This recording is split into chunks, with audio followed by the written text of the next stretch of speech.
वाकिफ कहाँ जमाना हमारी उड़ान से, वो और थे जो डर गए आसमान से। एक बार की बात है, एक बाज जो पहाड़ों में ऊंची चट्टानों पर रहता था। एक दिन जब तूफान आया तो अन्य पंछी घबराकर सुरक्षित स्थानों की खोज में लग गए, लेकिन वह बाज डरने के बजाय अपने पंख फैलाकर तूफानों का सामना करने के लिए तैयार हो गया। उसने तूफान की हवा का सहारा लेकर और ऊंचाई पर उड़ान भरी। ये वाक्य हमें सिखाता है कि मुश्किलें हमें रोकने के लिए नहीं आती, बल्कि हमें ऊंचाई तक पहुंचाने के लिए आती हैं। भागवत गीता के दूसरे अध्याय में भगवान श्री कृष्ण अर्जुन को कर्मयोग का सिद्धांत सिखाते हैं।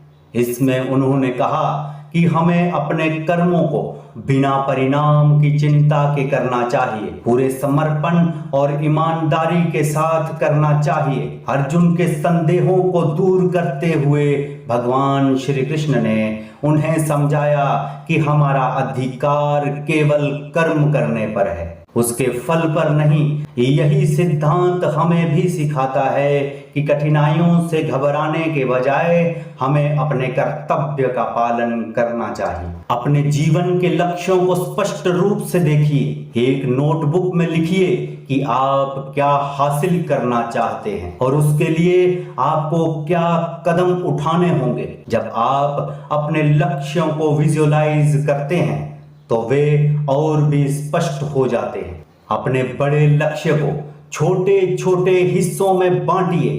हर छोटे लक्ष्य को पूरा करने के बाद आपको अपने बड़े लक्ष्य के करीब महसूस होगा।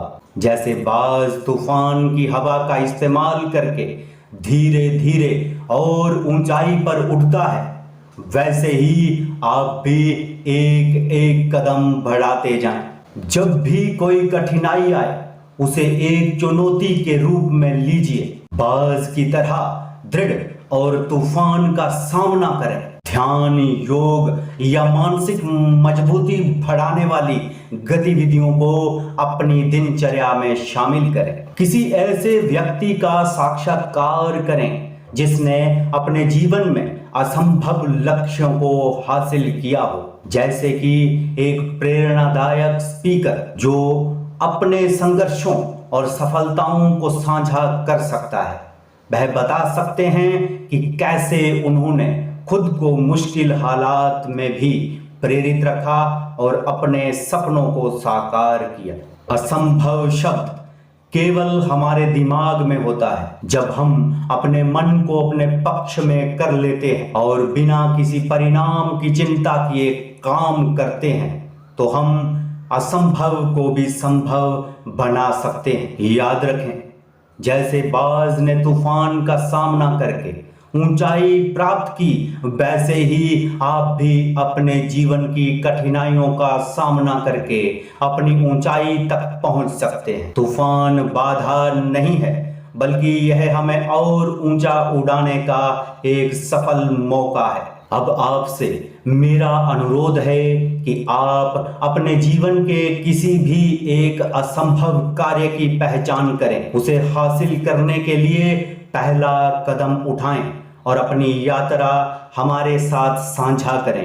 अपने अनुभव को कमेंट्स में लिखें या सोशल मीडिया पर साझा करें, ताकि हम सब एक दूसरे से प्रेरित हो सकें और मिलकर इस यात्रा को और भी प्रेरणादायक बना सकें।